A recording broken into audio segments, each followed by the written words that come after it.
Hi, welcome to my channel. My name is Mariana. I started this channel so that I can help other people with lymphedema and also to see if you want to go through my lap band journey with me. I'm pretty excited. I'm due to be banded on April 15th and I'm hoping that it helps my lymphedema. It has helped other people with lymphedema and virtually eradicated it. Not completely. You can never completely uh, get rid of lymphedema. However, it can be managed a lot better if you do have the lap band surgery or a gastric bypass. And so I am headed on April 15th to go be banded, and I'm pretty excited.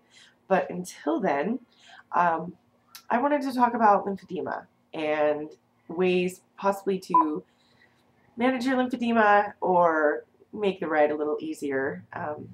No one told me these things. I kind of was thrown into everything without any guidance. I mean, there's really honestly not a lot of help out there for people with lymphedema, unless you're talking about online support groups, which are awesome and I highly recommend them.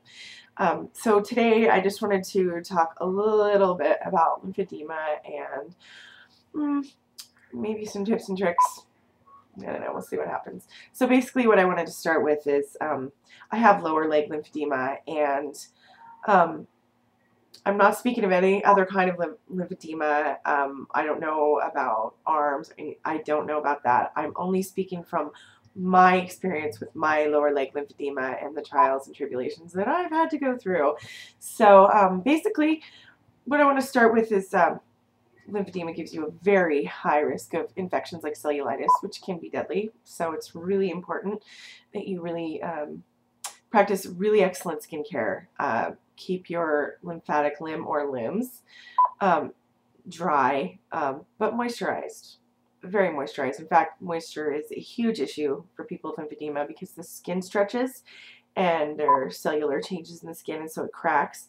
And that is just basically a portal for bacteria. And once you get cellulitis, it's a battle that you won't soon forget. It stays with you for quite a while, and some people can get rid of it easily. Other people's have a 6-month plus trial run at it. It's kind of awful. So if you can avoid cellulitis, it's really great. Also, listening to your body. When you have an infection, your body will let you know. In subtle ways before the infection flourishes and is visible through the skin. You will feel tired. My lymph nodes were huge all the time. I was so tired. I wanted to take so many naps a day. I just really didn't have any energy to do anything, really. So pay attention to your body, and you're going to be tired. You have lymphedema. It's going to be exhausting.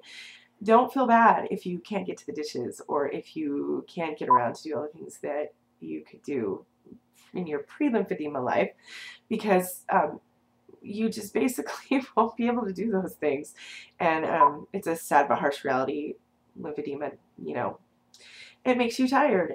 It does make you sick. It, uncontrolled, can be extremely terrifying because, you know, the natural progression of lymphedema, of course, is elephantitis. And well-managed lymphedema, you will not get elephantitis.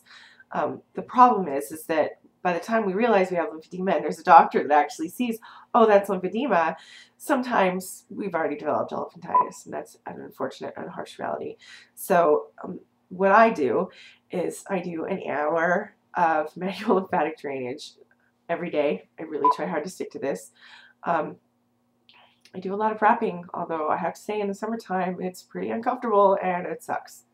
So I try to stay wrapped, stay moisturized, and just basically try to stay off my lymphatic limb. I try to keep it up. If I'm swollen, like during the summer, I get pretty swollen. I try to keep my leg up for hour, 2.5 hour intervals. I'm going to be honest, sometimes I only make it 20 minutes. It's excruciatingly painful. Having lymphedema is painful. I'm not going to lie. It's no picnic. It sucks. And unfortunately, it's kind of something that we have to deal with when we have lymphedema, that there really just isn't a lot of help out there. There's not a lot of doctors that just know about lymphedema. For me, I crave protein like crazy, and I had a really, really hard time. But like I said, you're going to be exhausted and you need to listen to your body. And that's the most important key to lymphedema. Also, when you're doing manual lymphatic drainage, I had been doing it wrong all along, who knew?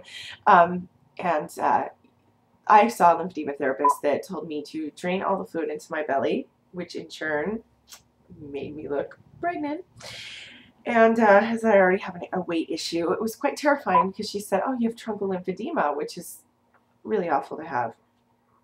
I'm still not really sure what's going on, but my point to that was manual lymphatic drainage. You want to guide the fluid to your armpits because those are the ones that are least affected if you have lower leg lymphedema. You want to put all your fluid in your armpits if you can. It's really, really important. Also, don't shave with a razor. Yeah, I learned that the hard way. Use electric always.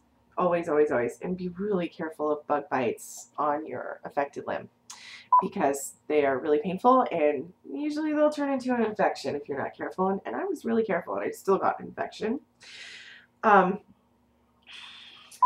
Just try to avoid standing on your affected limb for long periods of time. Like if I have to do dishes, I will try to put my knee on a chair or do something along those lines to try to keep the pressure off of my leg. And the most important thing is find your voice and use it because you have to be your own advocate. Unfortunately, like I said, not a lot of options out there for us at this time. Fingers crossed that that'll change. You have to be your own advocate. If you're in pain, you have to make the doctors know that you're in pain.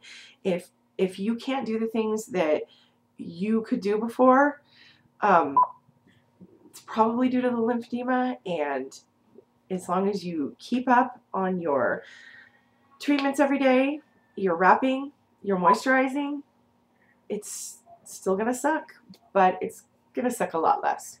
Anyway, oh, really quick, people with their insane ideas, I have been told the most ridiculous stuff on how to manage my lymphedema. I've heard jump on a trampoline. Please don't do this. Super dangerous. Not only does getting your lymphatic limb like hitting against something, that's just a bad idea altogether. But you can really get very injured, and if you have lymphedema on the lower legs, you probably know that your balance is kind of off, and because your leg is heavy, I mean, you can gain up to 6 pounds of fluid in your leg in just a couple days, as I found out. So yeah, people are going to say, oh, do this, do that. Really, all you can really do is do your manual lymphatic drainage, do your wrapping, keep your moisture. Try to stay out of hot tubs, though. Little secret, I do hot tub because for me, my body pain is crazy out of control, and sometimes you have to pick the lesser of evils and just do what feels good to your body. So, yeah, try to ignore the things that people are going to say to you based on their own ignorant things. Like, for instance, the trampoline jumping.